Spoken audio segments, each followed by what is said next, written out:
Day 2 of Worlds is over, and there's a couple of things to be learned from every game to improve your own gameplay. So what I'm going to do is translate the games from a more competitive environment into an easier to understand, more digestible pieces of information for your own solo queue, normal games, or whatever you choose to play. So we're going to break down some of these games. They're not in the order that they were played, they're just in the order that I've written them down. So let's get started.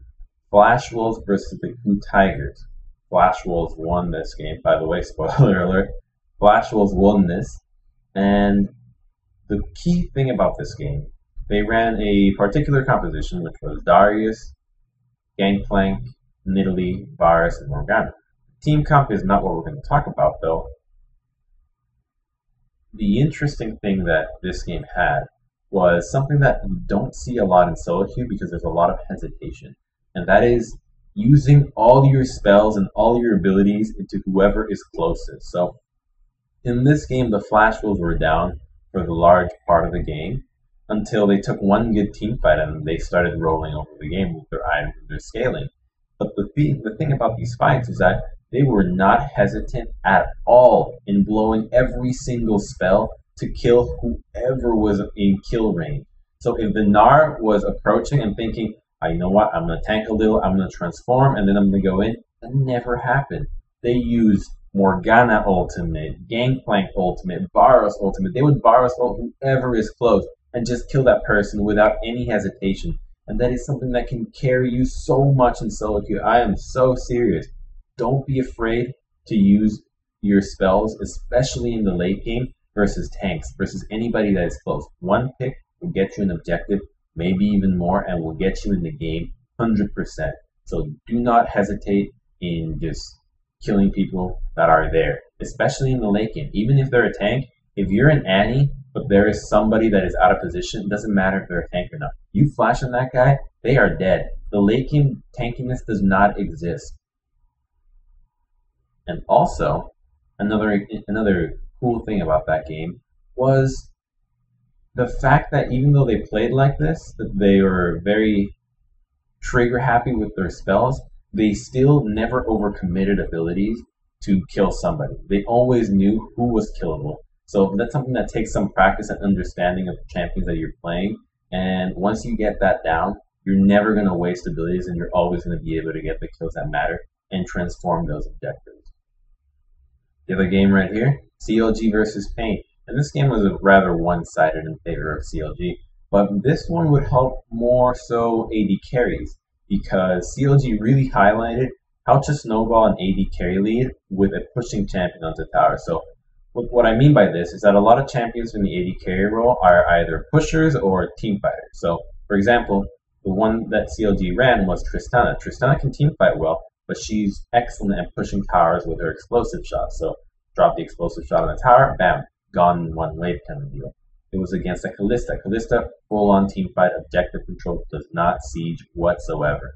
So CLG really hammered home how to take towers with an AD carry advantage that can push against one that cannot. And there's endless matchups like this. For example, picks like a Corki, a Vayne, a Graves don't push towers very well. They're short range. They're really strong at team fighting, just aren't good for pushing. So whenever you find yourself in a situation where you have an AD carry that can push towers, watching that game is going to show you just how, which really involves getting to the waves first and knowing how to harass people to get them a little bit away of the tower. So if you're the tank line, this is a really important part. If you're the tanks, how to zone people off and make them retreat off the wave so that they do not wave clear, and it gives room for your AD carry to actually take the tower. As well as, it happened a couple of times, how to really kill whoever's trying to defend.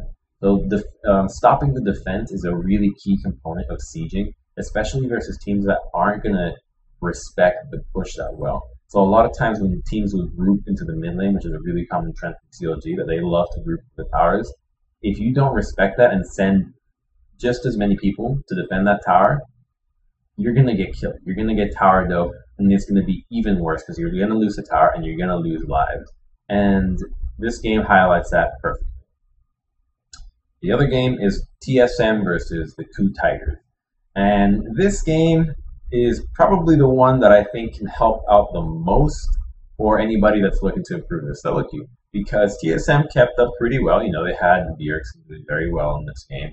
And some other aspects of TSM weren't doing very well. But the game was relatively even for the most part. And KT didn't really do anything. But what happened was they literally, and I mean this very literally, they waited for TSM to outplay themselves. And then they won. And that was it. They sat around and just were patient. They didn't force a single thing until TSM forced something, and then they capitalized off it perfectly, and the game was over. So this is something that is extremely common in solo queue, and it's a really good way of making comebacks when you're in a big deficit. You sit back, relax, and eat your popcorn, and you wait for the enemy to outplay themselves. Especially in solo queue, they're not going to be very coordinated to actually keep up a perfect pace of the game throughout the entirety of 20, 30, 40, 50 minutes. That doesn't happen. Waiting for your opponent to outplay themselves can work during the laning phase at any stage of the game. That happens. It's just a fact of the game at any stage. And what's cool is that this game shows that, man, you may think it doesn't happen in your games, that your opponents are too good, but that's just not true. It happens at all levels of play, and it's a perfectly valid strategy. Is it going to make you the best player in the world? No, of course not. But, hell, it can take you far. Patience is the other aspect of this game that weaves in to the whole idea of waiting for your opponent to outplay themselves. Really understanding that even though you aren't doing anything, you're creating the opportunity and putting yourself in a position with your itemization, with your positioning, with your warding, to capitalize on an opponent's mistake. So there's play styles that you can adopt that will allow you to really punish mistakes. So for example, taking teleport and not using it for laning, saving it for your counter TP plays is a really common way of just waiting for your opponent to outplay themselves. So you wait until they fuck up some play on the bottom lane or in the top lane and they overcommit or wherever you're taking TP, and then you just bam, you press R not R, you TP, and then you appear in the lane, and then you just kill them because they didn't think about your teleport. They were thinking about it for the first 10, 15, 20 minutes, but at the 30-minute mark, they forgot about it, and bam, they outplayed themselves, they fucked up, and now you capitalize on it. Voila, you've won the game, practically doing nothing. So there's many ways of learning about it, and that's really one of the examples that I had for it. The other game that was a very fun game that happened today was LGD versus Origen. Now this game was a great game, loads of fun, but the first couple of things that stood out were the ways of beating Lulu, which I thought was cool because Lulu so far has a 100% pick and ban rate in the tournament, and Origen led through. So at first everyone was thinking, oh hell no, you cannot let Imp have a hyper carry and then give him Lulu to protect him, the best AD carry in the world, with one of the strongest support mages in the world. Like, you just can't do that. You don't do that. They did it and they won. The reason why is because they were very smart about it.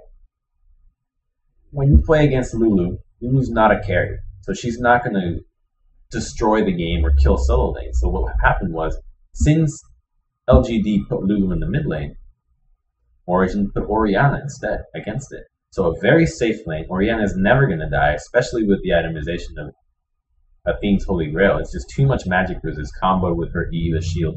It's just too much magic resist. Never going to die, and is just going to be able to free farm and stay in lane as long as she wants. But the important thing is that she's going to outscale hard. Oh, she outscales the strongest scaling mages in the game, and if not the best team fighting mage in the game, because of her utility, the CC, the cooldowns in the late game. If she's at max CDR, with the damage is just unreal. She provides so much to the team that it's basically saying, okay, Lulu, you want to do this, you want to provide this much utility to your team, you want to be this useful. Well, I'm going to pick somebody that has almost as much utility as you do, but is going to bring a plethora of damage, just loads more damage. And that's what they did, especially with taking teleport, making the laning phase near impossible to punish. The other aspect of this game that was cool was trading summoners. And I thought that the support from Origin did a very good job at it. Now, they didn't capitalize on it as best as they could, but trading summoners for people in the opposing team whose summoners are more important is almost always worth it. So what happened was Annie, the support Mithy from Origin, was constantly looking for opportunities to flash onto carries, be it Lulu's or the Kog'Maw that was run from LGD, to just burn their summoners in exchange for the Annie. So Annie has the distortion boost, so her flash is going to be up a lot more often than the carries. And to top things off, Annie doesn't really need flash all that much because she has the Kalista to assist her. Without the Kalista, obviously Annie becomes a lot harder to pull off, but Kalista can always save her and then re-engage very easily. So the burning of Annie's flash should be a no-brainer. And that's something you can do with a lot of other champions, especially since Annie's one of the squishier supports. Things like Alistar, Leona, it's super useful to burn summoners out of other people with either your own flash or just your ultimates off cooldown because of how powerful it is, especially against compositions that run very little threats. So champions like Lulu that already innately create compositions that have little threats are punished very hard when the main protected champion never has flash. That's a really good strategy against that. And the final thing about the game is that LGD ran Malphite top with Vi. And the reason for this, at least from what I can speculate, is that they ran this composition, or this combination of Malphite Vi, to deal with Kalista. So a lot of targeted, easy to hit, very disruptive lockdown versus Kalista, who is known to be one of the most mobile AD carries, very difficult to get onto, and kites very hard. So Vi point and click, Malphite jumps it.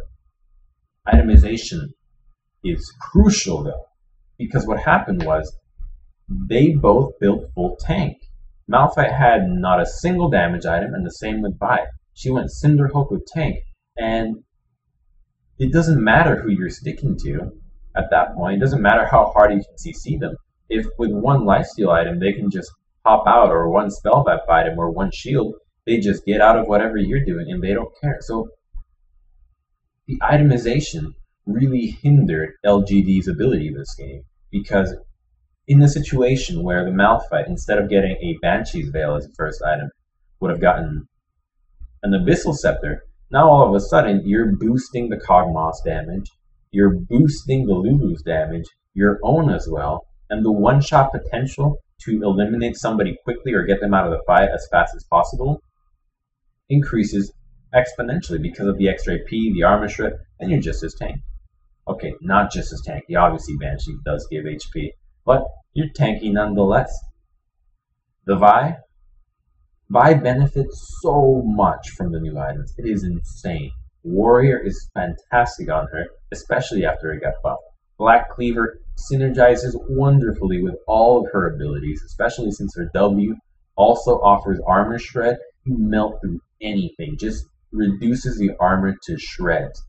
To top things off, Serax Gauge, I believe it's Serax or Sterax, is awesome on her. Dead Man's Plate. So many of the new items on Vi that are physical bruiser items are amazing on her, but not a single one was built. When you have another tank on your composition, and you're kind of the one that's relying on locking down somebody else, building damage is so important, especially if you just don't have other sources. So that's kind of one of the falters that happened. Obviously, Origin played it very well. I thought their draft was very smart. I thought both drafts were actually fine. But the itemization from LGD really costs them, and that's something that can fix a lot of games, because sometimes people say, oh, we need more tanks, then you don't have enough damage. So you always need to find that sweet spot between damage and tankiness. And usually, the way to go, there isn't an always go full tank and always go full damage. For solo queue, I highly recommend you do a mixture. You just do 2 damage items, maybe 3, but 2 is usually more than enough, and it'll get you to be a big enough threat that the team can't ignore you throughout the entire game. And that's what happened to the Malphite and the Vi. They're very easy to ignore. and were just kind of left to do their own thing because they were never a threat. The other two games of the day were a bit more lopsided.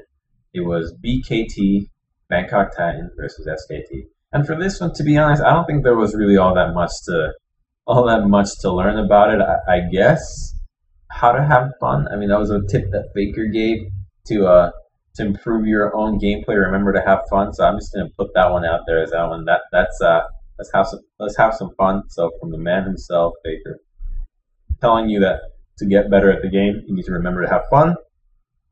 He's showing you firsthand right there with the Olaf mid pick. But on the more serious note, the Olaf mid is not such a bad pick. It may look very trolly, but it does offer good wave clear, and it is a strong threat of a dive as well as all-in pressure during the laning phase versus players that aren't used to the Olaf all-in. And finally, EDG versus H2K. I mean, well, this was just basically when you play a no wave clear composition, it just shows you how often you need to fight. And EDG played that perfectly, fighting just a shitload every single time. Awesome engages by them, and really highlights you how to play compositions that want to scrap a lot. So I hope you enjoyed this video. Thank you for watching. I'll try to make another one tomorrow. I actually have to cut this short because my battery's dying, so see you guys tomorrow.